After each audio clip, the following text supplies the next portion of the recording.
قل يا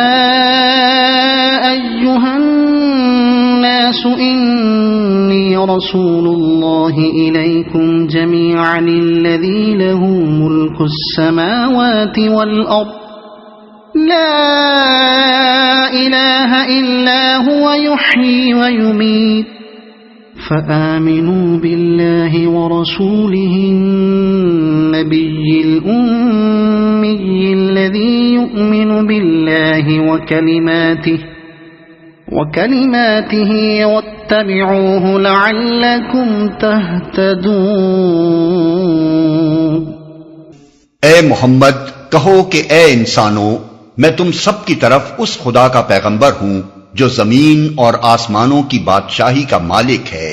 اس کے سوا کوئی خدا نہیں ہے، وہی زندگی بخشتا ہے اور وہی موت دیتا ہے، پس ایمان لاؤ اللہ پر اور اس کے بھیجے ہوئے نبی امی پر جو اللہ اور اس کے ارشادات کو مانتا ہے، اور پیروی اختیار کرو اس کی، امید ہے کہ تم راہ راست پالو گے۔ وَمِن قَوْمِ مُوسَىٰ أُمَّةٌ يَهْدُونَ بِالْحَقِّ وَبِهِ يَعْدِلُونَ۔ موسیٰ کی قوم میں ایک گروہ ایسا بھی تھا جو حق کے مطابق ہدایت کرتا اور حق ہی کے مطابق انصاف کرتا تھا۔ موسیٰ کی قوم میں اصل سلسلہ کلام بنی اسرائیل سے متعلق چل رہا تھا کہ بیچ میں موقع کی مناسبت سے رسالت محمدی صلی اللہ علیہ وسلم پر ایمان لانے کی دعوت بطور جملہ معترضہ آ گئی۔ اب پھر تقریر کا رخ اسی مضمون کی طرف پھر رہا ہے جو پچھلے کئی رکوعوں سے بیان ہو رہا ہے۔ اور حق ہی کے مطابق انصاف کرتا تھا۔ بیشتر مترجمین نے اس آیت کا ترجمہ یوں کیا ہے کہ موسیٰ کی قوم میں ایک گروہ ایسا ہے جو حق کے مطابق ہدایت اور انصاف کرتا ہے، یعنی ان کے نزدیک اس آیت میں بنی اسرائیل کی وہ اخلاقی و ذہنی حالت بیان کی گئی ہے جو نزول قرآن کے وقت تھی، لیکن سیاق و سباق پر نظر کرتے ہوئے ہم اس بات کو ترجیح دیتے ہیں کہ اس آیت میں بنی اسرائیل کا وہ حال بیان ہوا ہے جو حضرت موسیٰ علیہ السلام کے زمانے میں تھا، اور اس سے مدعا یہ ظاہر کرنا ہے کہ جب اس قوم میں گوشالہ پرستی کے جرم کا ارتکاب کیا گیا اور حضرت حق کی طرف سے اس پر گرفت ہوئی تو اس وقت ساری قوم بگڑی ہوئی نہ تھی، بلکہ اس میں ایک اچھا خاصا صالح عنصر موجود تھا۔ وَقَطَّعْنَاهُمُ 12 أَسْبَاطًا أُمَمًا وَأَوْحَيْنَا إِلَى مُوسَىٰ إِذِ اسْتَسْقَاهُ قَوْمُهُ أَنِ اضْرِب بِّعَصَاكَ الْحَجَرَ فَانبَجَسَتْ مِنْهُ 12 عَيْنًا قد علم كل أناس مشربهم وظللنا عليهم الغمام وأنزلنا عليهم المن والسلوى كلوا من طيبات ما رزقناكم وما ظلمونا ولكن كانوا أنفسهم يظلمون۔ اور ہم نے اس قوم کو 12 گھرانوں میں تقسیم کر کے انہیں مستقل گروہوں کی شکل دے دی تھی، اور جب موسیٰ سے اس کی قوم نے پانی مانگا تو ہم نے اس کو اشارہ کیا کہ فلاں چٹان پر اپنی لاٹھی مارو، چنانچہ اس چٹان سے یکا یک 12 چشمے پھوٹ نکلے، اور ہر گروہ نے اپنے پانی لینے کی جگہ متعین کر لی۔ ہم نے ان پر بادل کا سایہ کیا اور ان پر من و سلوہ اتارا، کھاؤ وہ پاک چیزیں جو ہم نے تم کو بخشی ہیں، مگر اس کے بعد انہوں نے جو کچھ کیا تو ہم پر ظلم نہیں کیا بلکہ آپ اپنے ہی اوپر ظلم کرتے رہے۔ انہیں مستقل گروہوں کی شکل دے دی تھی۔ اشارہ ہے بنی اسرائیل کی اس تنظیم کی طرف جو سورہ مائدہ آیت 12 میں بیان ہوئی ہے اور جس کی پوری تفصیل بائبل کی کتاب گنتی میں ملتی ہے۔ اس سے معلوم ہوتا ہے کہ حضرت موسیٰ علیہ السلام نے اللہ تعالیٰ کے حکم سے کوہ سینا کے بیابان میں بنی اسرائیل کی مردم شماری کرائی، پھر ان کے 12 گھرانوں کو جو حضرت یعقوب علیہ السلام کے 10 بیٹوں اور حضرت یوسف علیہ السلام کے 2 بیٹوں کی نسل سے تھے الگ الگ گروہوں کی شکل میں منظم کیا،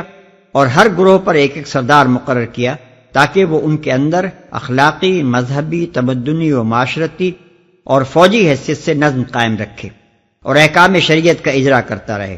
نیز حضرت یعقوب علیہ السلام کے 12ویں بیٹے لاوی کی اولاد کو، جس کی نسل سے حضرت موسیٰ علیہ السلام اور حضرت ہارون علیہ السلام تھے، ایک الگ جماعت کی شکل میں منظم کیا تاکہ وہ ان سب قبیلوں کے درمیان شمع حق روشن رکھنے کی خدمت انجام دیتی رہے۔ ان پر من و سلوہ اتارا۔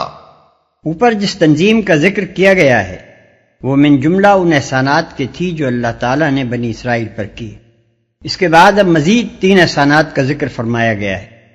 ایک یہ کہ جزیرہ نما سینا کے بیابانی علاقے میں ان کے لیے پانی کی بہم رسانی کا غیر معمولی انتظام کیا گیا۔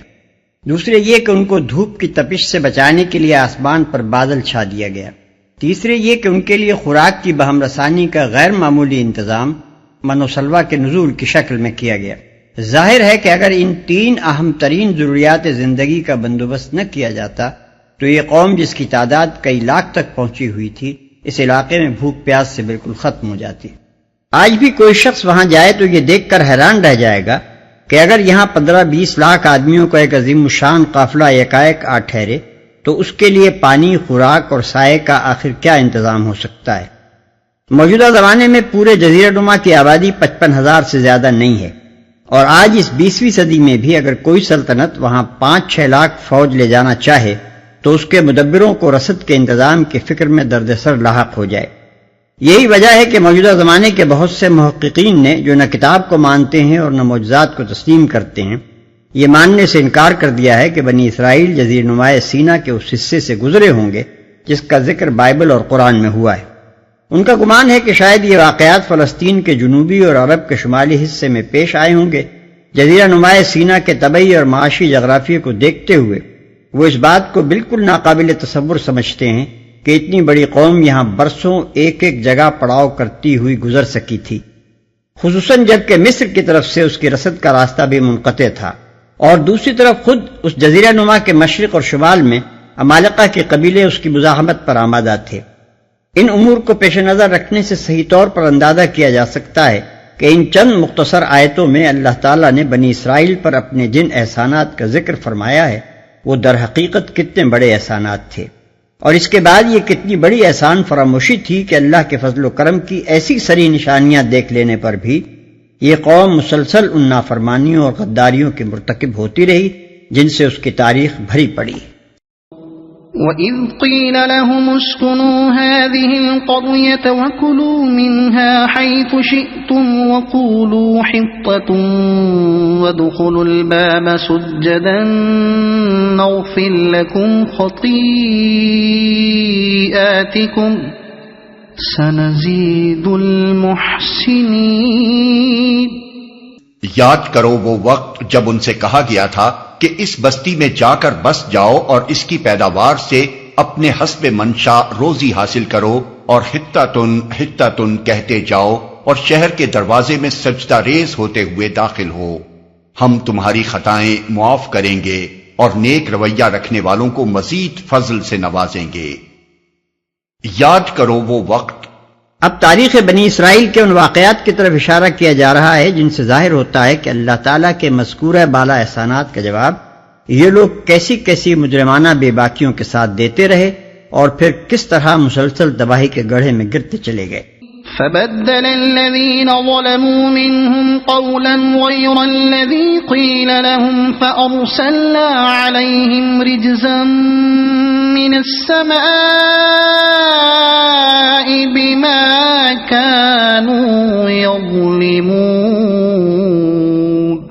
مگر جو لوگ ان میں سے ظالم تھے انہوں نے اس بات کو جو ان سے کہی گئی تھی بدل ڈالا، اور نتیجہ یہ ہوا کہ ہم نے ان کے ظلم کی پاداش میں ان پر آسمان سے عذاب بھیج دیا۔